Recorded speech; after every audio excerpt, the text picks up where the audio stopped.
Olá, sejam bem-vindos a mais uma aula de escrita, desta vez na companhia da professora Dulce. Olá, Dulce. Cá estamos mais uma vez. É verdade. E a aula de escrita é subordinada também ao tema da solidariedade. Ora, vamos começar imediatamente por ver quais os objetivos para esta nossa aula. Em primeiro lugar, importantíssimo reconhecer a urgência de atitudes de solidariedade na proteção da vida marinha e terrestre. Lembram-se de termos falado há pouco sobre os objetivos do desenvolvimento sustentável. Outro objetivo, sermos capazes de ler e compreender mensagens de valor ético e moral em obras literárias, como as que nós temos vindo a analisar, recordar elementos estruturais de uma carta, exatamente o tema, o texto, a tipologia textual para esta aula de escrita é a carta. Seja ela formal, mais séria, seja ela mais simples, mais familiar ou informal. Planificar a redação de cartas ou de uma carta e escrever uma carta vai ser o vosso desafio para casa. Ora bem, nós estivemos a ver há pouco na aula de leitura e literatura que a proteção da vida marinha é muito importante. Vejam de que modo é que este objetivo do desenvolvimento sustentável, o número 14, proteger a vida marinha, está, de certo modo, integrado ou associado à obra de Luís Sepúlveda, História de uma Gaivota e do Gato que a ensinou a voar. De que modo, Dulce? Nós vimos que Quengá tinha sido vítima da maré negra, da peste dos mares, não é? Do petróleo que contamina os rios, os mares sobretudo, e que foi no rio Elba que a gaivota encontrou posteriormente o seu abrigo ao aproximar-se da casa de Zorbas. Zorbas. Posto isto, nada melhor do que recordar o desafio da aula anterior, porque também tem a ver exatamente com esse acontecimento, e o proposto para casa foi que escrevessem uma notícia, de acordo com todas as informações que nós tínhamos inserido na nossa planificação. Então, o que eu vos passo a mostrar é apenas um texto modelo, um exemplo de como poderiam ter escrito a vossa notícia, e estou com certeza convencida de que vocês a redigiram muito bem. O título poderia ser este, poderia ser outro: Gaivotas contaminadas pelo petróleo. Vejam que nós inserimos um subtítulo para indicar a localidade, a zona onde houve essa contaminação, resgate de uma gaivota no rio Elba, e este será o lead, que vai responder a quantas perguntas? A pergunta 4. Quem, o quê, quando e onde? E onde? Muito bem, então podemos começar, podemos trocar essa ordem na construção do primeiro parágrafo, começando, por exemplo, por ontem à noite, uma gaivota da espécie de gaivotas de penas cor de prata, o que é que lhe aconteceu? Foi encontrada morta na margem, onde? Na margem do rio Elba, no porto de Hamburgo. Este é apenas um modelo.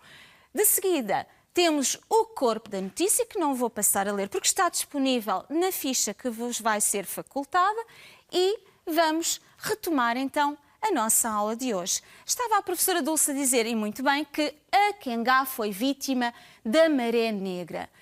E por que razão é que ela foi vítima da maré negra? Há uma ameaça que decorre da ação humana. Os homens interferem, não é, nos habitats e na alteração do equilíbrio do natural. Exatamente. Ora, ao interferirem, portanto, a gaivota vítima da maré negra, neste caso temos a ação humana vai constituir um perigo para a vida marinha. E ao constituir um perigo para a vida marinha, vai, de certo modo e inevitavelmente, constituir também um perigo para a vida humana, porque nós estamos todos interligados. Lembram-se desta conversa? Nós vivemos todos numa mesma comunidade planetária. Então, é urgentíssimo. A alteração de comportamentos. Temos de alterar o nosso modo de viver, e sabemos disso muito bem neste momento, para que o equilíbrio não entre num desequilíbrio irreversível. E para isso temos que estabelecer um compromisso entre todos, aceitando o outro, a sua diversidade cultural, o seu modo de ver o mundo, ter cuidado com o outro no sentido de preservar o seu bem-estar, o direito que o outro tem enquanto ser humano ou enquanto outro ser, e esse aspecto constitui a sua própria liberdade, a liberdade do outro. Esse compromisso é um compromisso de solidariedade. Verdade. Tudo é possível se nos mantivermos unidos e trabalharmos em conjunto, em equipa. Tal como os gatos trabalharam. Tal como os gatos. E estava ali uma imagem que mostrava exatamente esse companheirismo e essa colaboração, esse trabalho colaborativo. Quer dizer que, ao cuidarmos do outro, estamos inevitavelmente a cuidar de nós próprios. Temos de pensar deste modo, certo? E quem é o outro? O outro pode ser alguém semelhante a nós, muito próximo de nós, alguém que podemos entender como diferente ou pertencente a outra espécie, por exemplo, como já vimos, ou então de uma forma mais global, mais universal, o outro é o nosso planeta Terra. É a nossa casa, da qual devemos cuidar muito bem e, certamente, como diz aqui na capa da revista National Geographic, poderemos dizer num futuro próximo, ou poderemos analisar num futuro próximo, como salvamos o mundo. É esse o nosso objetivo. Ora, partindo da revista National Geographic e de ideias, de propostas de outras organizações não governamentais, que são muitas e as intenções são claramente boas e nós devemos apoiá-las e fazer parte de projetos, por que não, por exemplo, nós, tu, aí em casa, integrar um grupo na tua localidade, na tua pequena comunidade e envolver-te em projetos na tua zona de residência. Queres ajudar a tua comunidade na proteção do meio ambiente? Eu quero. Todos nós devemos dizer isto. Eu quero fazer a diferença. E de que maneira é que nós podemos fazer a diferença? Perguntam vocês. Estamos a falar da proteção da vida marinha, certo? Podemos intervir de várias formas. Podemos reduzir a utilização do plástico, escolher melhor o peixe que temos na mesa para comer, não, que seja peixe proveniente não das grandes pescas que acabam por criar problemas ao nível das espécies, ter cuidado com as praias, os rios e reduzir o consumo de água, como vimos também naquele filme, no filme sobre o planeta B. Não há planeta B. Portanto, há que fazer a diferença neste momento. Exatamente. São apenas algumas sugestões. Há muitas e há muitas ações que nós devemos levar a cabo para proteger a nossa comunidade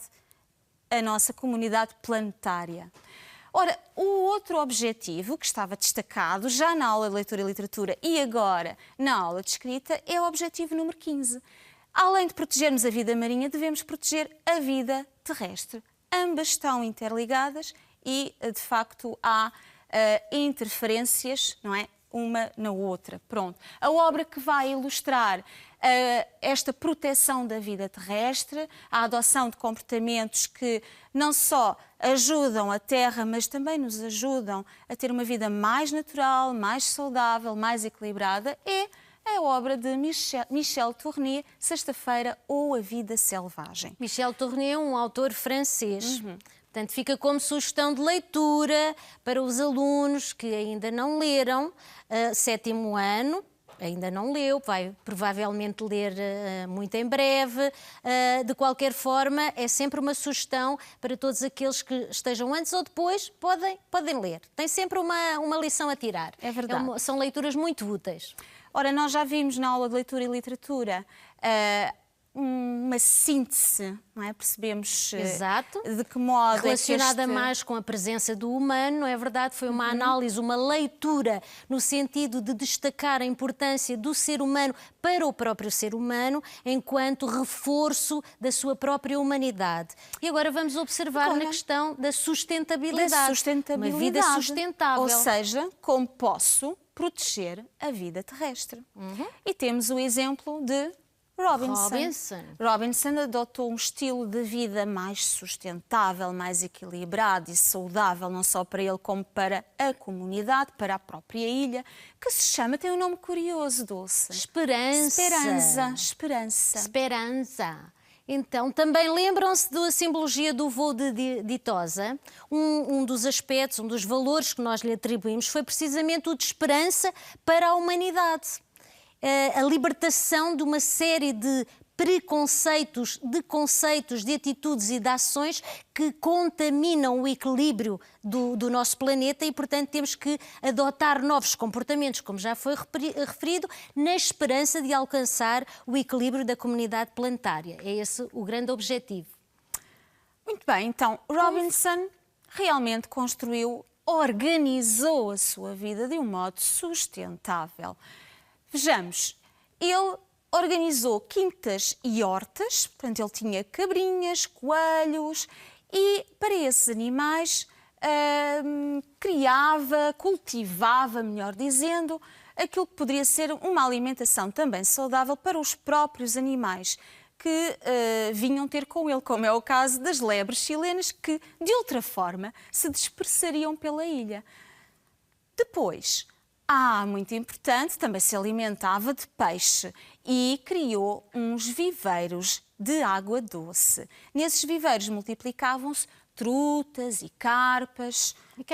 Tão interessantes aqueles desenhos. Foi a professora Ruth que fez. Estão muito, muito interessantes. A professora Ruth tem muito jeito. Eles parecem felizes. A carpa não sei, mas... Ora, além destas culturas, temos também outra decisão de Robinson de, por que não, fazer uma cultura com os sacos de arroz que ele tinha aproveitado do barco naufragado. Lembram-se que houve um naufrágio e Robinson foi o único sobrevivente. Mas fazer uma cultura de arroz parece uma tarefa bem árdua. Só ao cabo de 10 meses, se tudo corresse bem, é que a colheita e o descasque do arroz exigiriam ainda assim muitos dias de trabalho aturado, para depois, mais tarde, poder finalmente consumir o arroz. Ora, além desta organização, temos uma ideia muito preciosa que é de que Robinson ama a natureza. O que é amar a natureza? Passou a amar a natureza porque passou a respeitar o seu equilíbrio. Também tinha necessidade disso, não havia outra forma de fazer. Lembram-se que ele estava numa ilha deserta com poucos utensílios, poucos apetrechos, nada de tecnologia, portanto teria mesmo de respeitar o equilíbrio natural da natureza, o equilíbrio da natureza. E Robinson vinha contaminado com uma certa visão da natureza. Era a sua visão de habitante do Reino Unido. Ou seja, pensava nos animais como úteis ou menos úteis. Não é verdade? É verdade. Mas sexta-feira não pensava assim. Sexta-feira tinha uma visão completamente diferente da vida natural. Ele dedicava a um animal qualquer uma amizade entusiasta. É curioso como nós também... Ou seja, para sexta-feira todos os animais eram dignos de ser amados. De serem respeitados. Todos tinham uma utilidade, todos eles serviam para alguma coisa, nem que fosse para entreter, porque brincava com os animais e sentia-se feliz nessa brincadeira. Verdade. Isso era uma relação muito genuína com toda a envolvência natural. Ora, além disso, temos também a informação de que, lembram-se da explosão, houve uma explosão provocada pelo índio por sexta-feira e, portanto, podemos aqui fazer um contraste entre a vida vivida na ilha, experienciada na ilha antes da explosão, em que era Robinson que mandava, que comandava, e a nova vida que surgiu após a explosão, em que sexta-feira e Robinson eram ambos livres. Portanto, Robinson mandava em sexta-feira, mandava cozinhar, tal como aprendera no seio da sua família em York. Desta vez era sexta-feira que lhe ia ensinar receitas características da tribo à qual pertencia, ou simplesmente inventava novas receitas. Quer dizer que aqui também temos a ideia de que novas culturas, novos sabores, novas aprendizagens novos estilos de vida. Diversidade e diferentes visões do mundo provenientes de diferentes referências culturais, em que não há uma que seja mais importante que a outra. Elas são complementares, elas estão ambas em pé de igualdade, em paridade, são iguais. Ora, vamos ver que este estilo de vida novo e diferente para Robinson é, de facto, muito mais saudável e muito mais equilibrado. Porquê? Porque ele vai olhar para os seus semelhantes, não é? Os outros homens que surgem no veleiro Whitebird, quase no final da obra, e vai ver que neste momento eles lhe parecem feios, grosseiros, brutais, cruéis. Até sofre ao ver como aqueles homens mutilam as árvores da ilha e maltratam os animais. A nível da alimentação, também temos diferenças. Robinson passa a comer coisas, como diz aqui na obra, leves, frescas, naturais, alimentava-se de uma forma muito mais saudável e as carnes com molhos violentamente condimentados, como aquelas que lhe foram servidas durante o almoço no veleiro em conjunto com o comandante e outros elementos da tripulação, já são para ele alimentos pesados e indigestos. Quer dizer que estamos perante uma alimentação menos saudável e que tem consequências também no nosso organismo, certo? Podem provocar-nos uma indigestão. Pronto. Ora, quer dizer que estamos a chegar aqui ao final da leitura de excertos da obra, compreendemos que Robinson não quer realmente voltar à civilização que ele conhecia e desta vez ele pode realmente assegurar que nunca mais vai deixar aquela ilha. Se partisse, como seria ele? Como é que ele seria? Seria um homem velho. O Robinson viveu 28 anos na ilha. Durante 28 anos ele não teve consciência da passagem do tempo. E quando chegaram os marinheiros do Whitebird, ele constatou que tinha 50 anos. Se voltasse para a civilização de onde ele era proveniente, ele seria um homem velho, porque 50 anos, século XVIII, é um homem muito carregado, temos o preconceito da idade. E aqui na ilha, neste momento, ele sentia-se um jovem, ele sentia-se quase com a mesma idade e da mesma forma como sexta-feira. Mas não só Dulce. Também há a ideia de que ele se tornaria estúpido e mau. Estão a ver a caracterização que faz dos homens que são afetados pelo excesso de civilização. Portanto, ele vai continuar fiel a esta nova vida que sexta-feira lhe ensinou. Vejamos a atualidade e nesta situação em que nos encontramos, nós evidenciamos cada vez mais ações solidárias. Nós somos, de facto, seres compassivos, amigos, companheiros, solidários uns com os outros. Neste momento, e observando algumas notícias da atualidade, portanto, vejam como há quem ofereça refeições a quem mais precisa, há também, por exemplo, a redução de preços e doação de produtos. E reparem que esta notícia é retirada do Público Online, dia 21/3/2020, não é verdade? Exatamente, é extremamente recente. Muito recente. Estamos a falar já destes tempos perturbados e de crise, instáveis. Tempos de crise, não é? Por causa desta pandemia. Outro exemplo, são apenas exemplos para vocês perceberem como a solidariedade está impregnada, está infiltrada e ainda bem na nossa sociedade. Há quem apoie também, porque é muito importante apoiar os produtores locais. Não é? Os mercados reabrem para ajudar agricultores a escoar produtos. O comércio local, como um dos meios também nós termos acesso a produtos mais biológicos. E tu, como gostarias de ajudar a tua comunidade? Sim, porque nós, eu, tu e os alunos lá em casa, todos nós temos esse dever, não é, de ajudar a nossa comunidade. Como é que podemos fazê-lo? Por exemplo, vamos então avançar para a prática de escrita desta aula. Por que não escrever uma carta, e se estamos a falar de comunidade local, portanto, escrever uma carta à tua junta de freguesia para te voluntariares para, por exemplo, plantar uma árvore, limpar as praias, os rios ou as matas. Se viveres perto das praias, portanto, conservar os jardins da tua localidade, porque não, e faz-se muito, pintar a tua escola, uma sala de aula, há projetos muito interessantes nas escolas, fazer voluntariado de algum modo. Ou então sugerir outra atividade no âmbito da proteção ambiental ou propor um projeto de apoio à tua comunidade, na zona da tua residência. Portanto, tens de investigar para saber de que precisa a tua comunidade, porque tu podes ajudar. Ora, se vamos escrever ao Presidente da Junta de Freguesia. Exatamente. Se vamos escrever uma carta à nossa Junta de Freguesia, normalmente são pessoas com quem nós temos um contacto distanciado. Logo, vamos escrever uma carta com um tipo de linguagem mais formal. Vamos então escrever uma carta formal.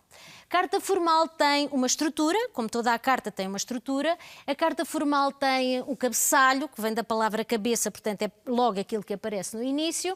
No cabeçalho aparece o remetente, a pessoa que escreve a carta, o destinatário, a pessoa para quem se dirige a carta. Reparem que está lá na origem da palavra destino. Local e data, e também convém indicar o assunto, para que quando a carta é aberta, imediatamente se saiba de que é que se vai tratar.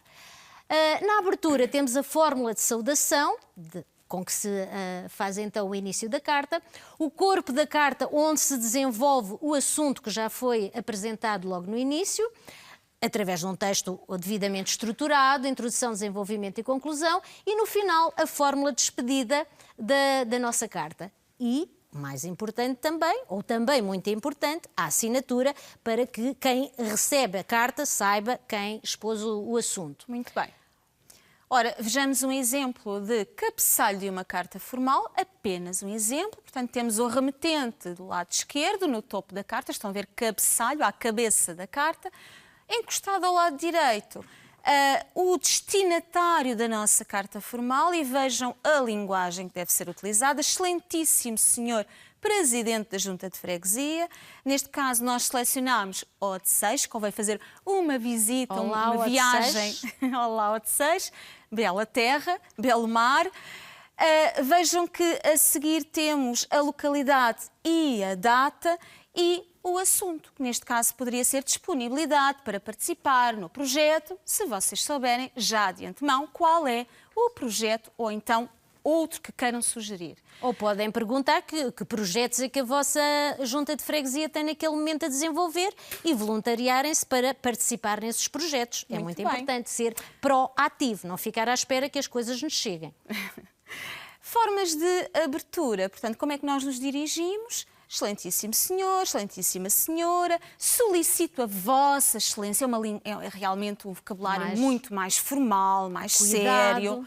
Muito bem. Solicito a vossa excelência a atenção para o assunto que passo a expor e depois apresenta o assunto. Venho apresentar a minha pretensão, a vossa excelência, a minha pretensão de participar como voluntário. Portanto, há várias formas de nos dirigirmos ou de apresentarmos a nossa Já agora, a palavra pretensão significa...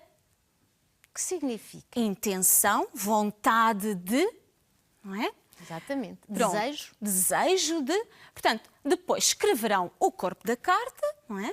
E no final, como é que vocês terminam uma carta formal? De uma forma formal também, com formalidade, com seriedade, com respeito. Claro que nós também somos... distanciamento. Com um certo distanciamento, que eu ia dizer que também somos respeitadores numa carta informal. Exatamente. Ora, agradeço a atenção de Vossa Excelência, sinceros cumprimentos e por aí fora. Pronto.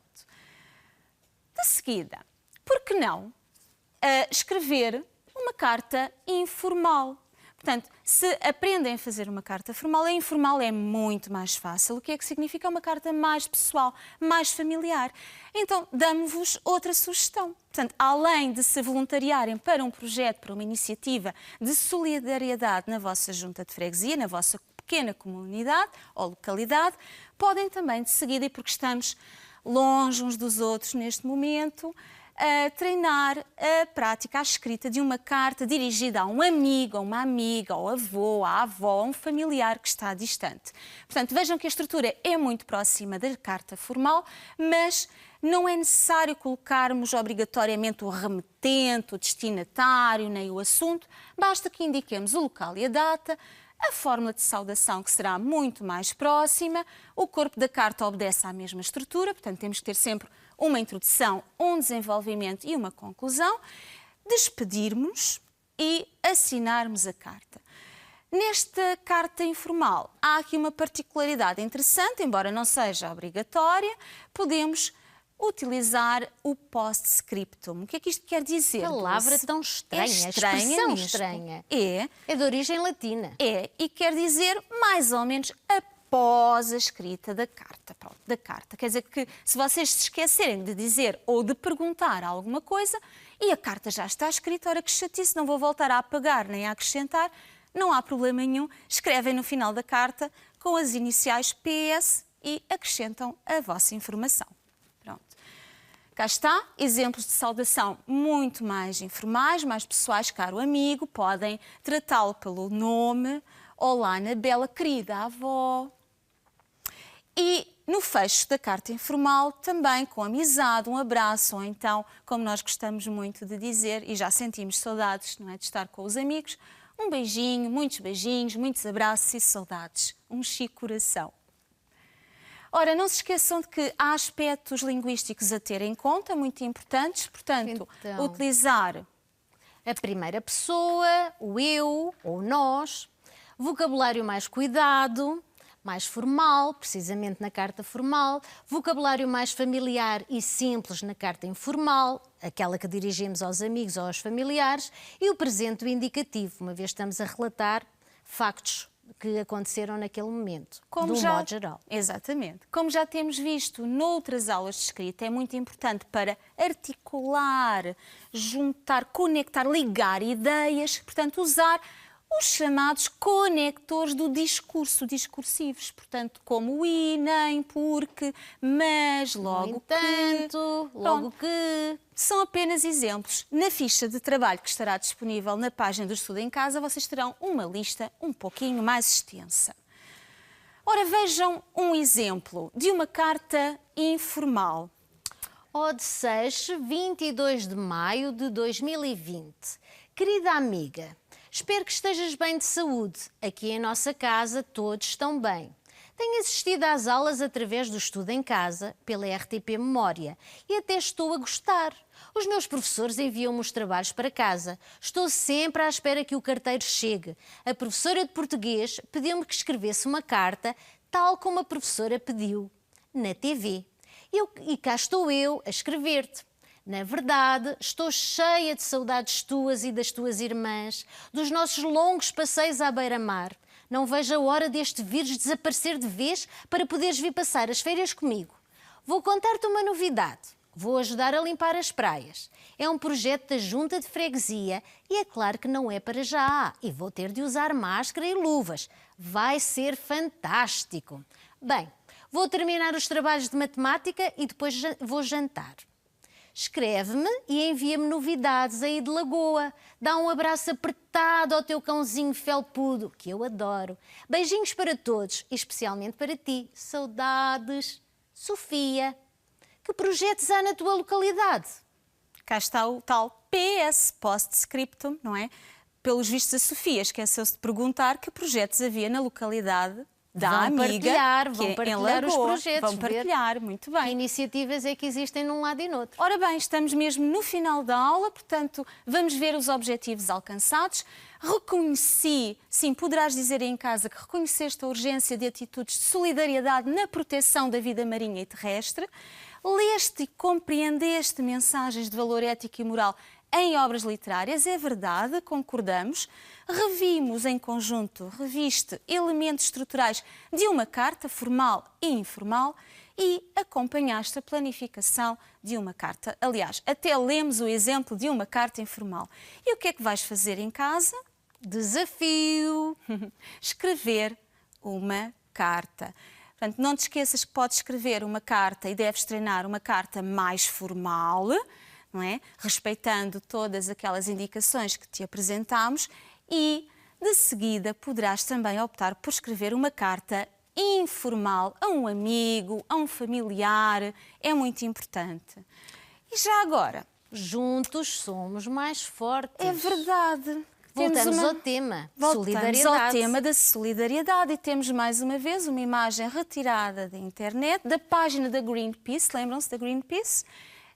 Que nos incita, nos incentiva, nos inspira a participarmos para o bem geral desta comunidade que é de todos. Por isso também hoje, solidariamente, estamos aqui as duas a partilhar a aula de escrita, como também já partilhámos a aula de leitura e literatura. Partilhem também as vossas iniciativas com os vossos amigos e com a vossa comunidade. Sejam proativos e vivam bem. Adeus. E fiquem bem em casa. Adeus. Até à próxima aula.